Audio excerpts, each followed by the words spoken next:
I'm Deborah Burand. As some of you have heard, I'm a professor here at NYU Law School, and I am the faculty director of the Grennan Center. And I have to say, I'm so very proud of the Grennan Center staff, and you'll hear more thank yous later. But they are the ones that did a heavy lift on a lot of the things that you've been enjoying here. I have a couple thoughts as I open this plenary.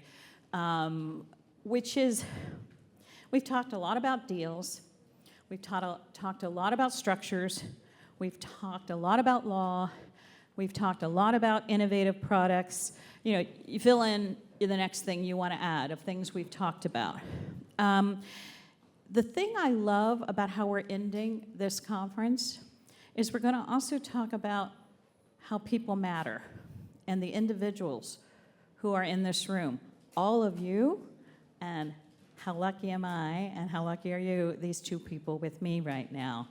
And this has been an opportunity for us to admire each other, celebrate each other, and now inspire each other. And I know you're going to have all three of those feelings as you hear this conversation. So let me get to it. So this is the People Matter plenary.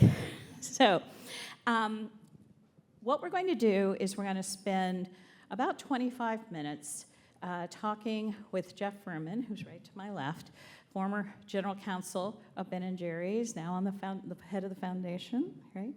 And he has a very long, storied career with lots of interesting insights that we're going to explore and talk with him about. Before I move on this, because I don't want to forget to do this, Jeff is more than just Ben & Jerry's.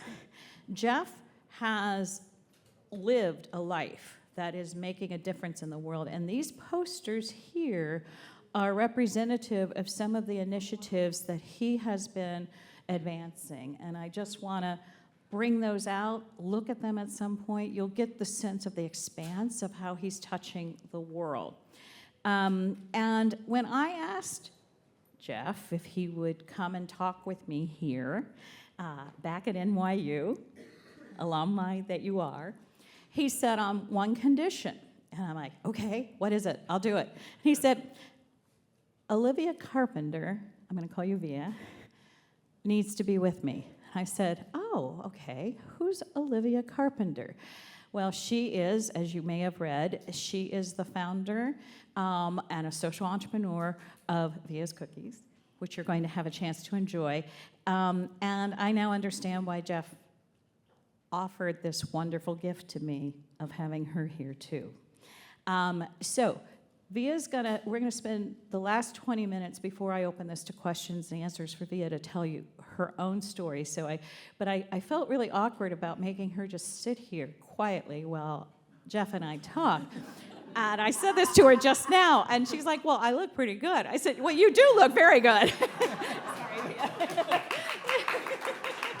But she's much more than a pretty face. And what I wanted to do, and I'm going to start with Via.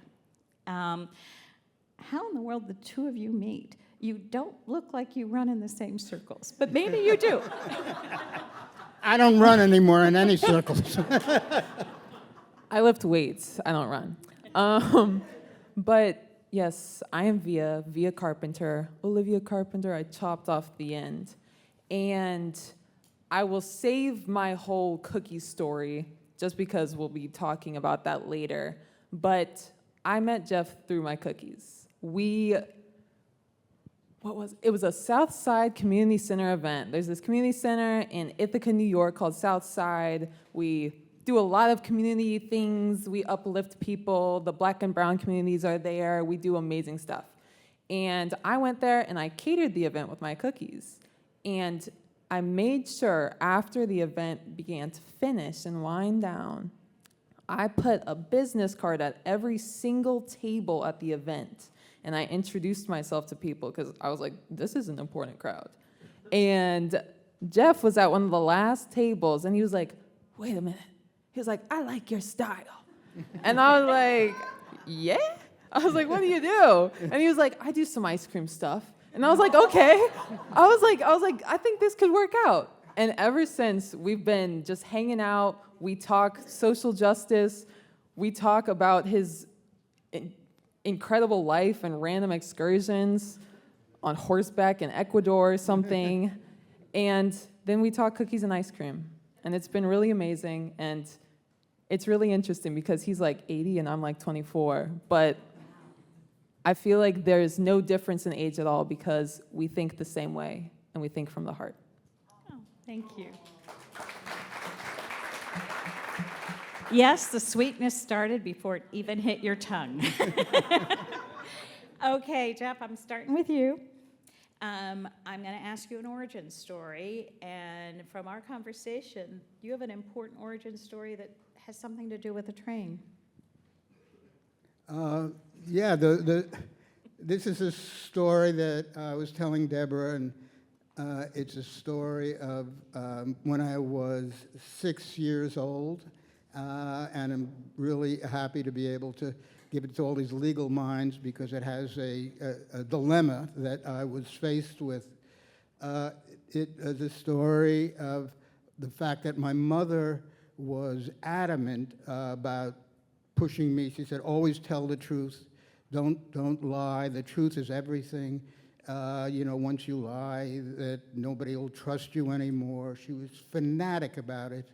And I remember how on this train, so we were going to take a train from New York City to Florida.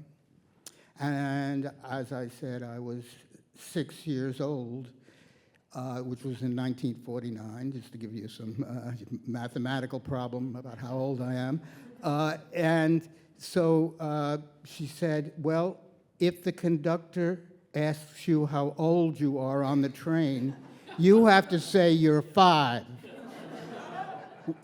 Well, I don't know if she did, but I recognize that as a dilemma. And she said, just if they can ask you. And I remember the tension of feeling about what am I going to do, what am I going to do? And I had no idea when I was on the train. My only hope that would be that the conductor wouldn't ask me, oh, please don't ask me. I don't know what I'm going to say. But as it turned out, the conductor said, young man, how old are you? And I said, I am 5 on the train and 6 at home. As a legal group, I wonder if you thought I did the right thing. I'll take any advice of any other answers, but that was my response. And my mother, of course, was all shook up, and the conductor laughed so hard he just left the room. I actually think that is actually a signal of why you were such a great pairing for the Ben & Jerry's company, where nothing was black and white other than their values, and they really looked for spaces to be able to see the nuances and make a difference. Can you tell us how you and Ben met each other? Sure. Ben and I met working at a small school in the Adirondack Mountains. And I mean small, it had 25 students, and it was a very, very special place. I graduated from NYU Law School. My friend Robin, sitting back there, got me through the bar exam. And I graduated from business school, but I took a job as a bus driver at this special school because it was such an amazing place. And Ben had been a potter, and he became teaching arts in the Adirondack Mountains at this school. And then he and I became friends, and a few years later, he said he and Jerry are going to open up what was originally going to be a bagel business. But then they found out how much it cost to buy the equipment. So they said, okay, let's try ice cream because it's a lot less, and maybe we'll able to do it. And they didn't even know how to make ice cream.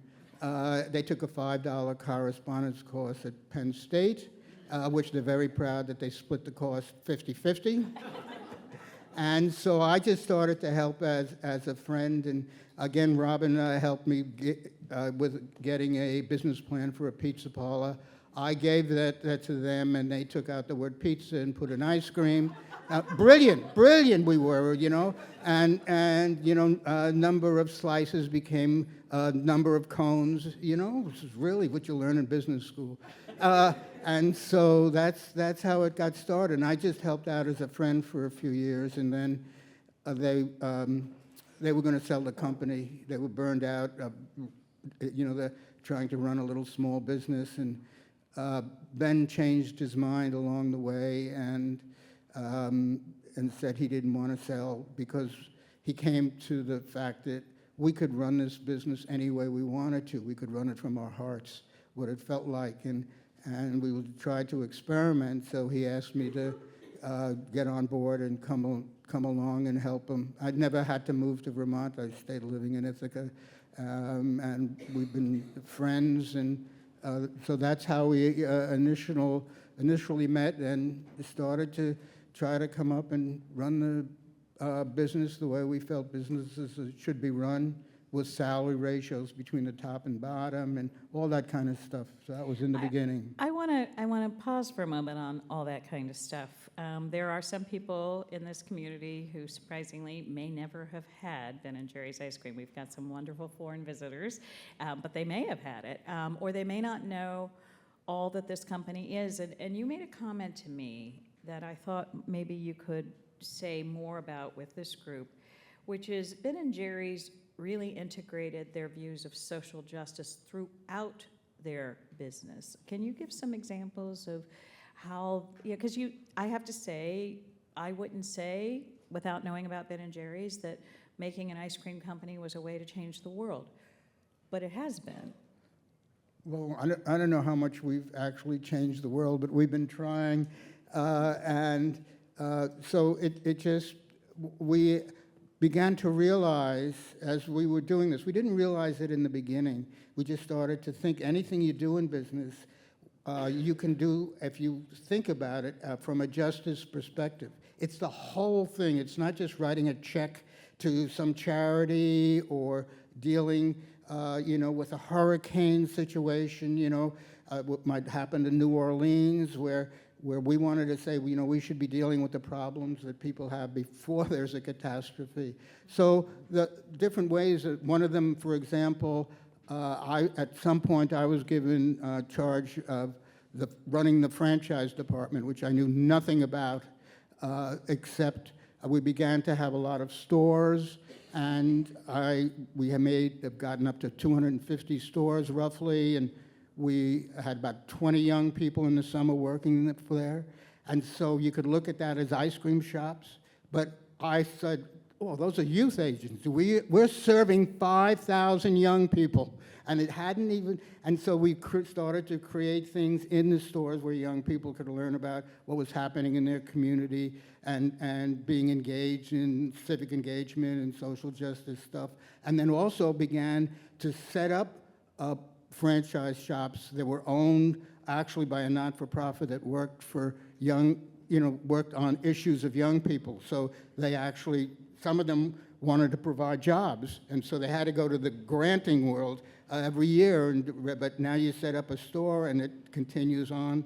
Last year, I was at the 30th anniversary of one we set up out in California, and there was a big gala because they were celebrating it, and they have spread out all in so many ways just from that store, and they still run the store, and they began to be able to bring the ice cream to the San Francisco Giants games so they could scoop, you know, and pass out the other things, and the young people would sometimes meet the players and stuff, so all that, and they did this gala, and they raised almost $700,000 at this one event, and they continue to do it. So those are some of them. But also thinking about our migrant workers, we said they have got to be paid a living wage, and so we said we're going to pay the farmers more so that they can pay all the farmers who supply us with milk. Those are just examples of everywhere we did it. And when we talked about racism, there's all the diversity and equity and inclusion stuff now. We said that's not enough. That's just in the building. That's just trying to make people agree with us. But we don't see the corporate world coming out and dealing with all the racism issues that happen there and coming up with their opinions. They're always giving it to their marketing department to try to say nothing.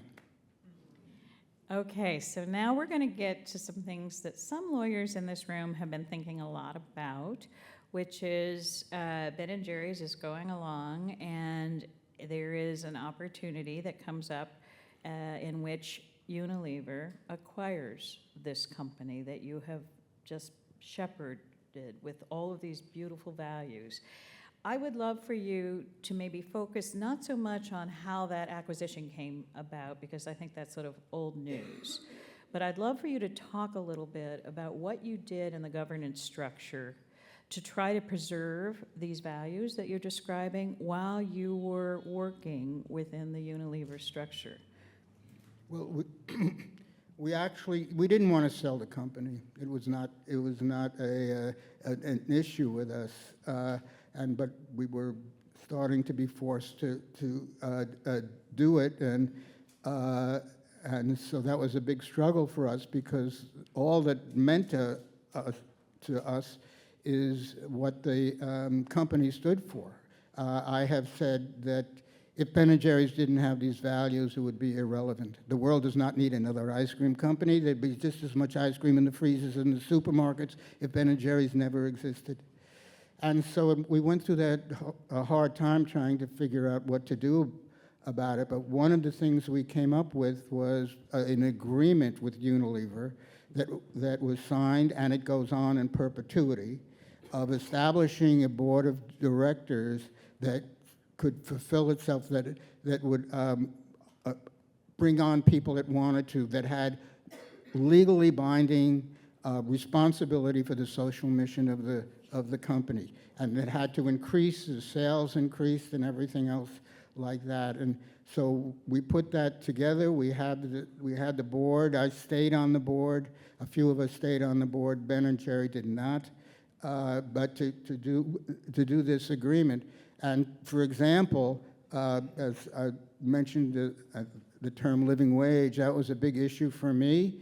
I said that I wanted the rights to be able to sue Unilever if they didn't pay a living wage, which I had given them the formula that we were using going forward. And I've always told the story, one of the things I remembered in law school, I should figure out how to get standing, so I put that in there. And then they were so desperate to buy Ben & Jerry's that I said they had to pay my legal costs. And they all agreed, and all that. That's one of the examples, but it allows us to continue to do things. So when we even create a new flavor, every flavor has what values we are adding, how it, and the ingredients that go in that flavors, what is that doing, in a social justice perspective, including things like chocolate and coffee. There's a reason why I eat all that chocolate ice cream. I'm just exhibiting my values. Yeah, that'll work sometime. And I don't want to put you in an awkward position, but now you're in this governance structure. You're owned by this major multinational corporation. How well did it work? It worked.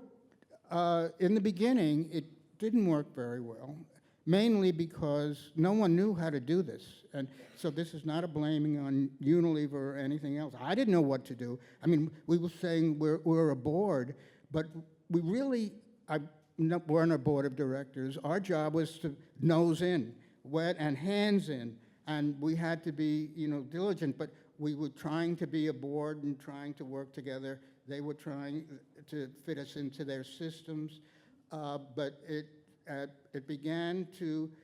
In the beginning, it didn't work well, and then they started, because they have different terminology. They started. One of the things they were not allowed to do because of the agreement was the ingredients. They couldn't make it cheaper. They just, but they were trying to do that. We didn't even know it in the beginning, and then we found out about it, and then there were a couple of other issues, and then we had a big meeting, and then we resolved it, and they went back to the original formula, and we continued to understand that this really was more complicated and unique. There was nobody we knew that was ever doing this kind of thing, and their systems, as I said, in one way, were impossible to work with. So, for example, they had their supply chain persons would get bonuses if they were buying stuff cheaper, and we didn't do that. And so then it messed them up in formulas. So creating that whole thing took a while. And then I would say we had a really nice 7 or 8 years together, but now it got more complex again as Unilever people who were there in making the agreement were no longer there in Unilever. We have employees at Ben & Jerry's who've been there 30 years. This is their life, their connection, their family, but in these major corporations, we realized that to move up the ladder, they're 3 years, and then they're doing something else in another country.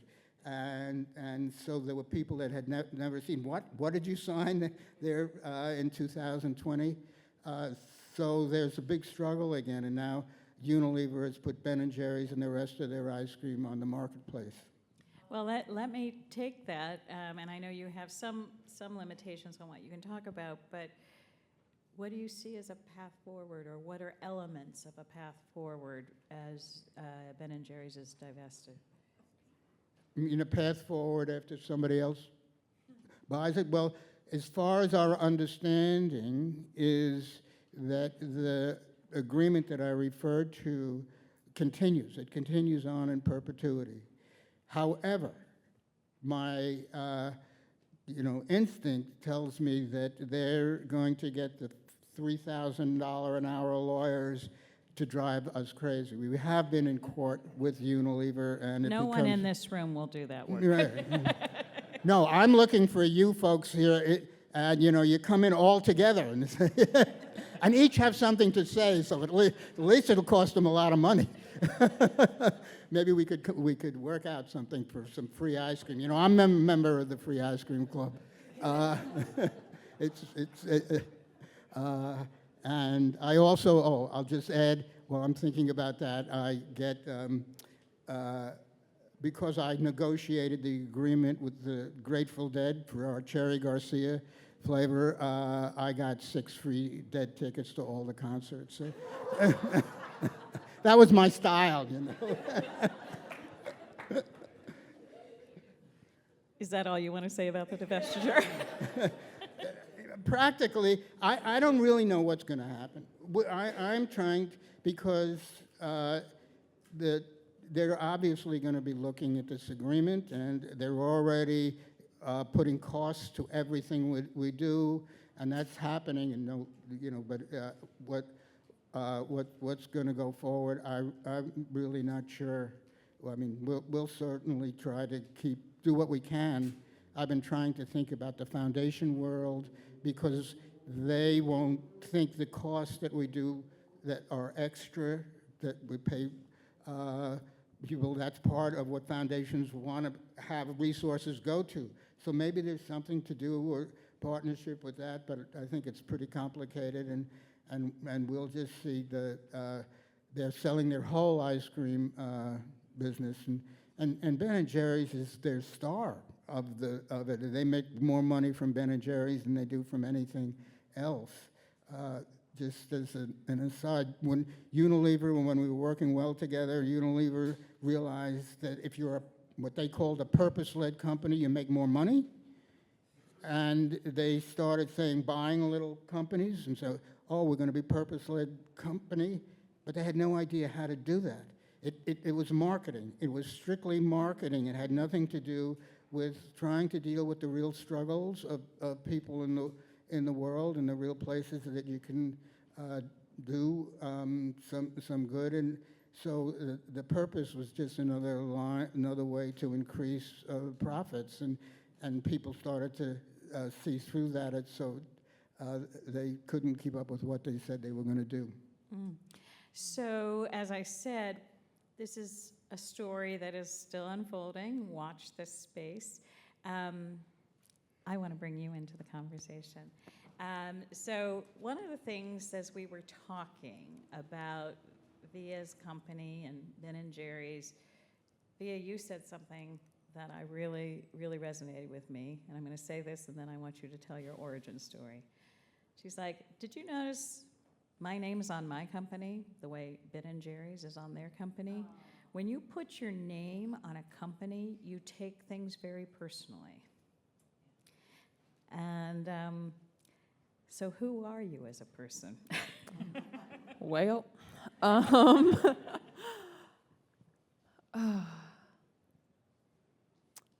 I think I will say first in a nutshell who I am, and then I will tell you my story, also in a nutshell, but a longer one. I am someone driven by purpose, heart, love. There's a little bit of anger, and just the desire for things to be good. I just want us to be happy, you know? I want everything to be okay. And I've realized over my life of 24 years, which isn't that long, but I realized really, really young that there were these embers burning within me that needed to make a change. I saw from such a young age, probably, I think I was 7. I was standing outside in like our backyard or something, and I was like, why do I have to save the world? And I don't know why, like, 7-year-old me was out there like that, but was it the embers? Was it something that I have had within me from the very beginning? Was it a product of my circumstance, growing up in a low-income family? It was probably both. But throughout my life, that has been the constant question. So once I reached high school, I'm just going to jump forward. I was 13 years old, and I made a cookie recipe.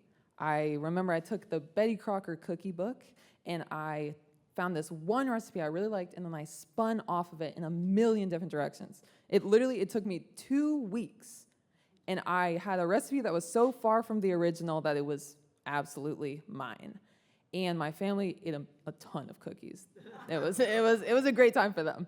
But I found this recipe, and I was like, all right, so this is what I'm going to do, because my parents are working really, really hard, and even though I'm 13, I'm thinking about these questions. How am I going to buy a car? How am I going to get a phone? How am I not going to end up in this situation when I'm older?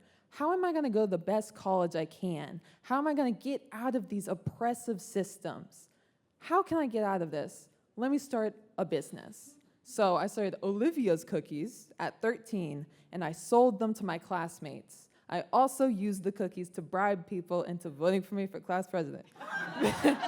Because, I mean, politics, you know. But I won every single time that I ran. People expected the cookies every year, too. Yeah.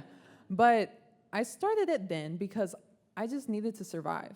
You know, as a person of color, a woman, I identify as queer, with all these different intersections to my being. Here I was, just trying to survive. And mind you, I also went to a country high school in the middle of Ohio, and I was like the diversity in the school. It was a fun time. But I began running hurdles. So I'll make this hurdle analogy throughout the rest of my story. Basically, I saw myself as running a hurdle race, literally because I was a hurdler, and figuratively, because here I was on this path, and I just had to keep jumping over these hurdles. And I look in the lane next to me, and I will use an example. I'll say there's a white man an old white guy in the lane next to me. The old white woman next to And him. then another one. Yeah. And You're thinking that I could jump over a hurdle? Thank you. you know what? I'll knock him down a few years. Anyway, let's say there's someone with a little more privilege in the lane next to me. And one of the things that I'm going to notice in that race is the first thing is, where are their hurdles? Sure, they may have a few, but not as many as me. And I'm so focused on the fact that there are not hurdles in the lane next to me that I haven't even heard the starting gun go off. They've done laps around me. And here I'm like, oh, darn it.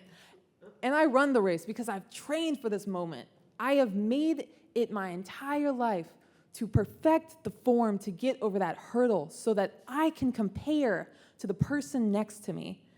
And I'll still lose because of the system. And I figured that out really, really young. So fast forward. I get into college. I go to Ithaca College. I was an MLK scholar. I got into the scholarship program. And so I was focused on this social justice stuff.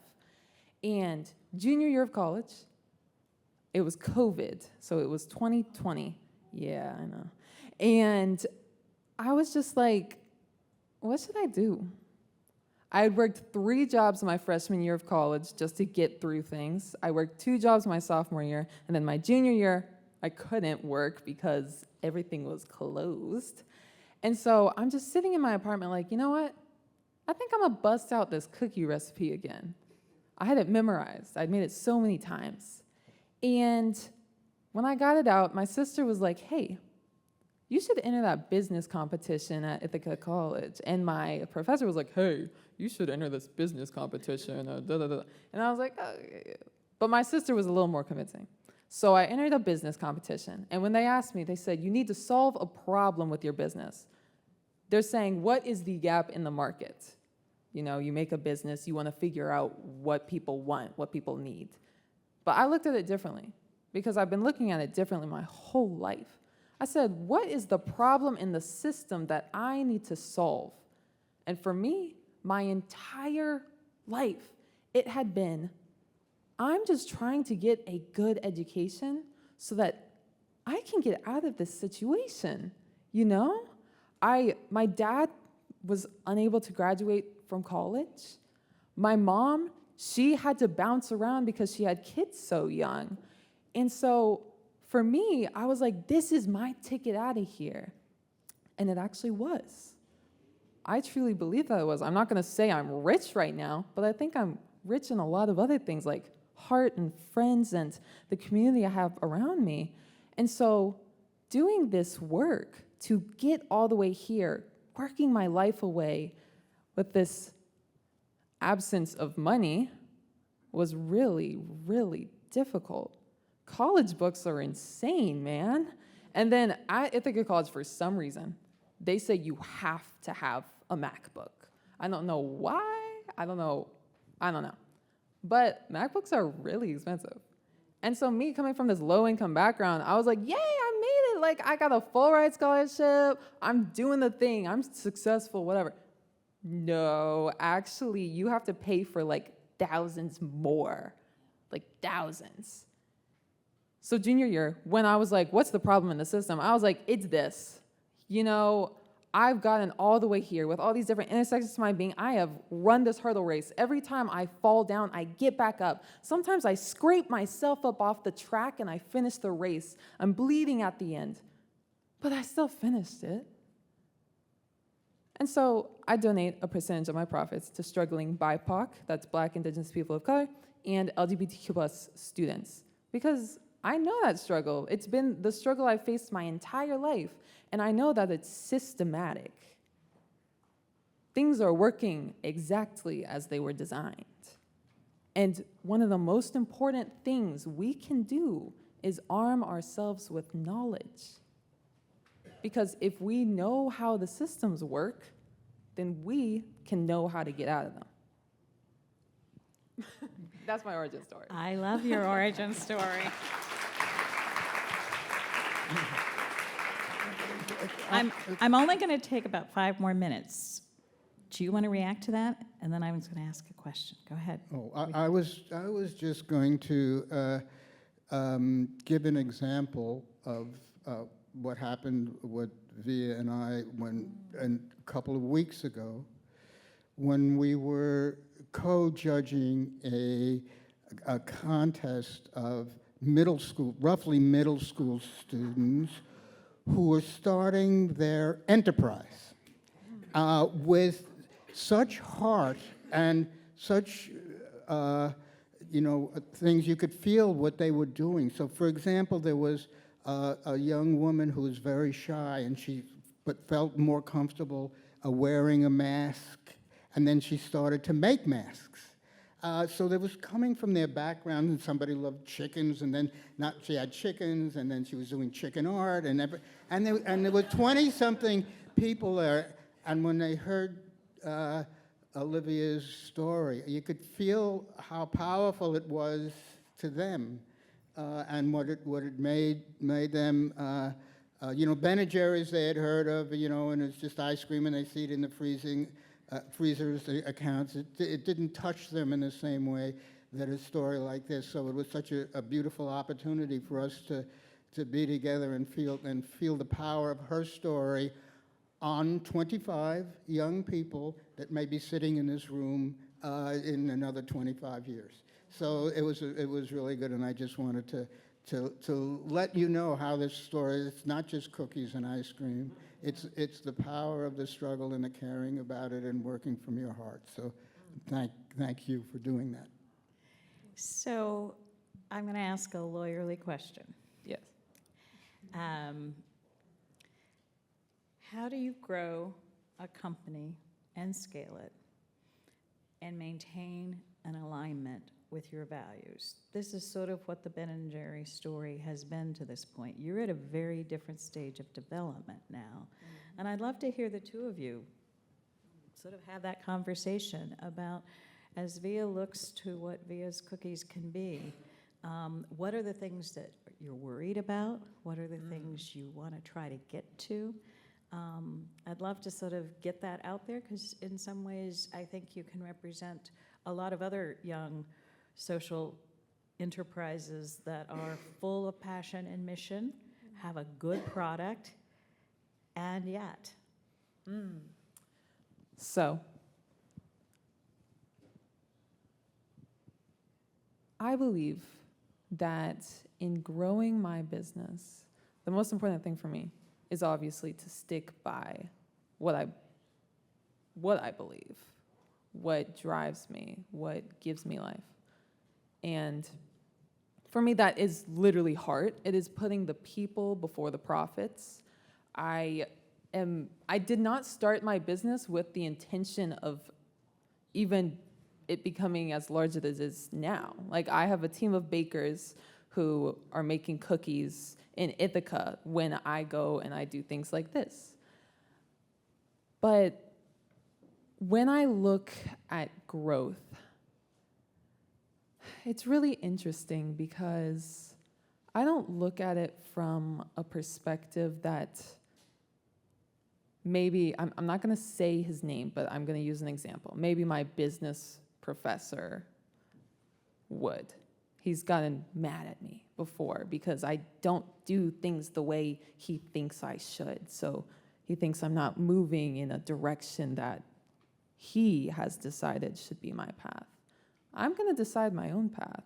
Similar to Ben & Jerry's, they work from the heart.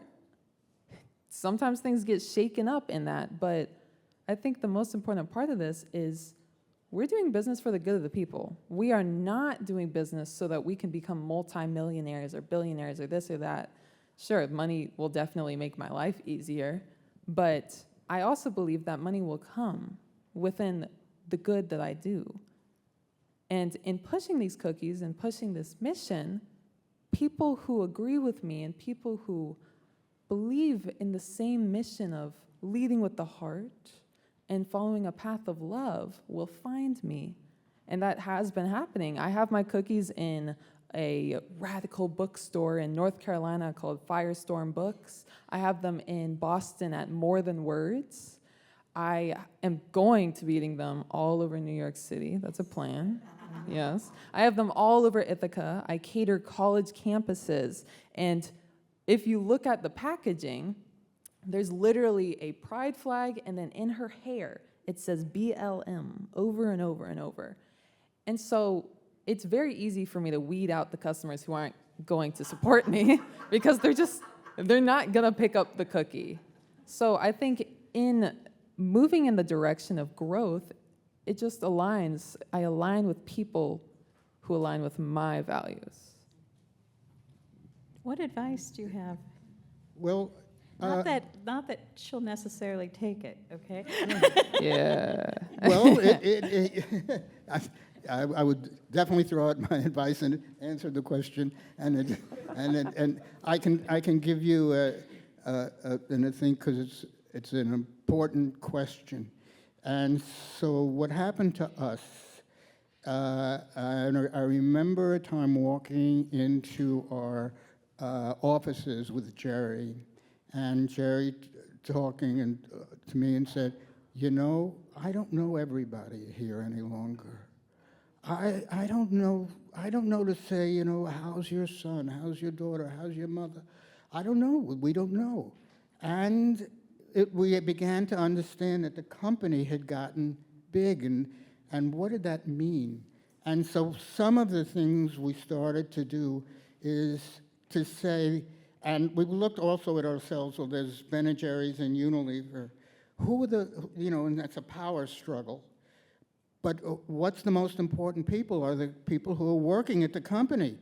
And so we decided and to do an active things we instead of just showing a video about racism or something, we're going to Montgomery, Alabama with 25 employees, some of them from you know, who had never been there but work at the plants.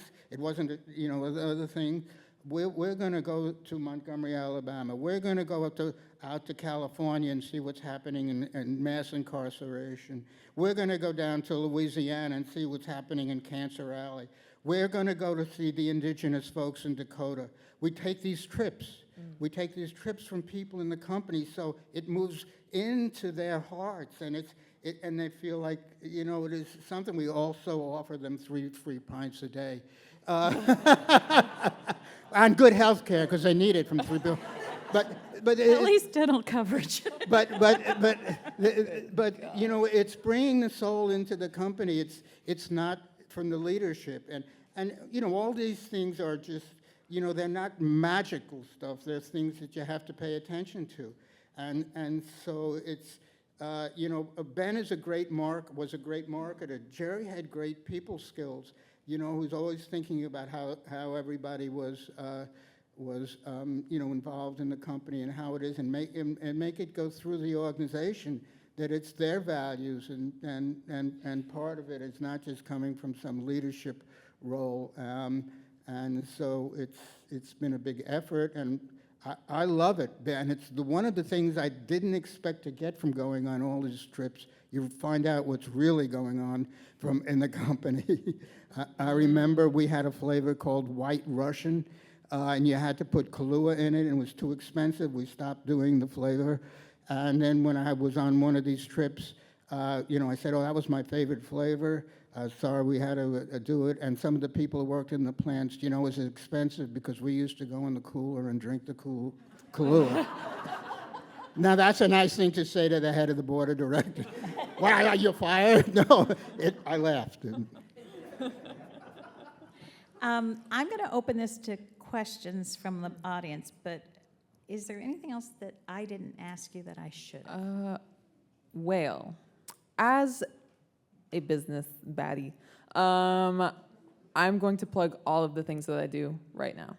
So on the back of the cookies, I have a QR code. If you scan the QR code, it'll bring you to my Linktree, which has all of my resources. I cater large-scale events. That's like my main thing. I cater events. So if you work in an office or university or anything that has events going on, please reach out to me. My email is very accessible on there, and hit me up. We can get a ton of cookies. I also do client gift boxing, so I know that might resonate with people. I am an artist. I'm a muralist. I've been painting murals, so all of the art on everything is mine. So like the logo is mine, the art on the packaging is mine, the client gift boxes, you'll see those if you look through my stuff, that art is mine. In addition to that, you can hire me to public speak about things. And the cookies are actually very, very good. I realized I didn't actually tell you anything about the cookies themselves. I have 4 signature flavors: lemon, otherwise known as Lemmy Boy, Cookie Crumble Madness, which is an Oreo chocolate chip, and Snickerdoodle. There's also a special one, Galactic Fudge, here today. It's like, yeah, it's just super chocolatey. It has chocolate within it and on top of it. I also do all of those cookies, except for Galactic Fudge, as gluten-free vegan. And nothing has nuts. So I am very accessible to people with allergies. So I do want to allow questions and answers from all of you, but I also want to point out that they are scooping the ice cream. So we will do questions and answers for about 10 minutes. So are there questions from the audience that, yeah, go ahead, Rachel. Where are you getting your funding? Oh. So question from Rachel, where are you getting your funding? So I am bootstrapping this. I think we had like a question, but we probably just talked too long about other things. I first won 2 different business competitions, so I got around $7,000-ish to get things started. And then I received a grant, which took forever to get, for $25,000. So that was nice. But in August, I will be doing my next like kind of little funding push. I'm doing a fundraising party. I am open to conversations about funding, but I will be very honest in the fact that I have turned down tons of investors. And it's just because I want to be able to speak from the heart. Any other questions? Yes.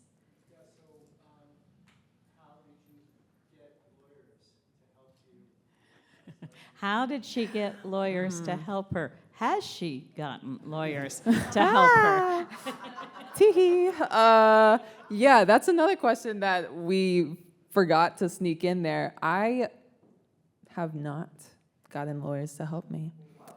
Uh-huh. I just saw a hand go up. I've got an accountant, and I've had some advice from various people, but I could definitely use legal help. I'm looking into trademarks, things like that. I definitely, because I'm bootstrapping this, I'm not rolling in the dough. I mean, I'm rolling in cookie dough, but I'm not rolling in money. So I definitely am I'm absolutely seeking people who want to help pro bono. I absolutely would love to be able to pay people, but if you resonate with me and my cause and you have a little bit of time to spare, please. Carl. I want to explore why you think it's not possible to get investors who will support your mission. Yeah.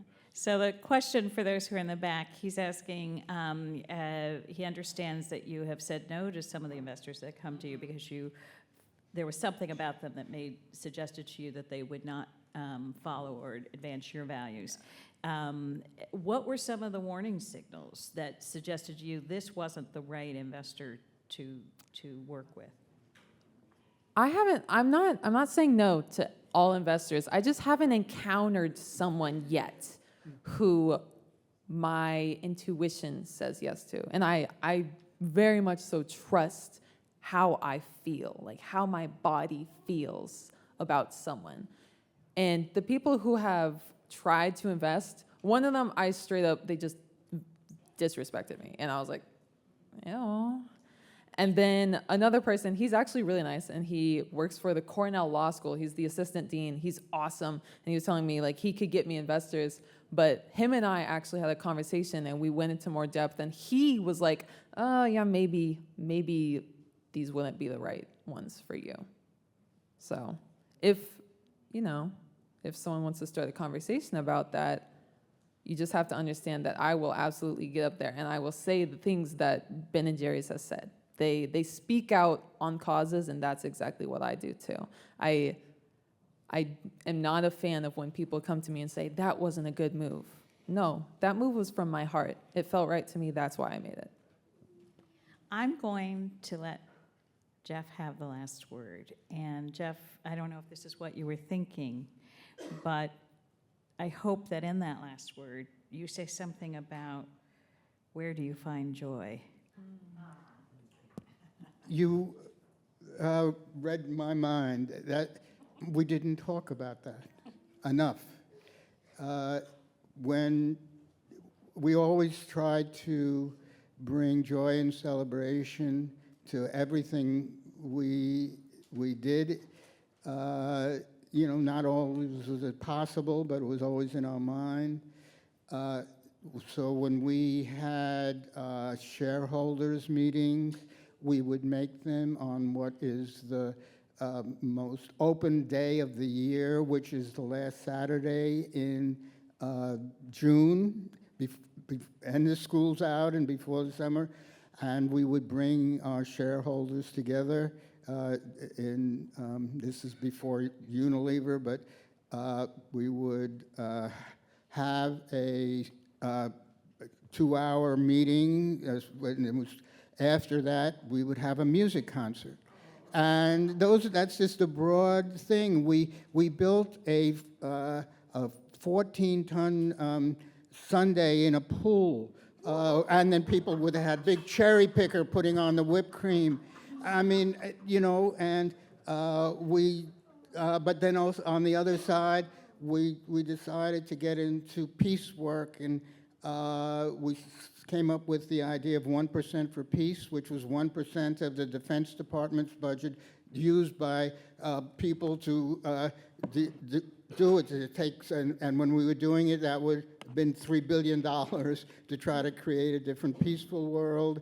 Now it's about $9 billion for 1% just to try to do this. So that was so much in our mind, and so much doing it. The first grant the foundation gave out was to a small community to celebrate itself. Just it wasn't had to do with any big issues. So that's been a big part, of course. Having ice cream lends itself to that. But it was joy and celebration. Ben, Jerry, and I are still friends, and you know, and we're planning something major for our foundation's anniversary next year. It might be incurred to one of these communities that are struggling with environmental racism, and bring down a lot of folks to that community so they can get a lot of publicity about the air they breathe or the water they drink. So, but it's always trying to do it from that perspective. So I could sit here for a week and a half and tell you about all the crazy and fun stuff we've done, and still enjoy it, and still are friends, and it's a lot later, and meeting wonderful people. And some wonderful people I met here. So just do it, you can feel their heart in their work, and that's just a pleasure. So it was great to be invited to be here, and I hope you folks all are doing well and had a good time. Oh, thank you.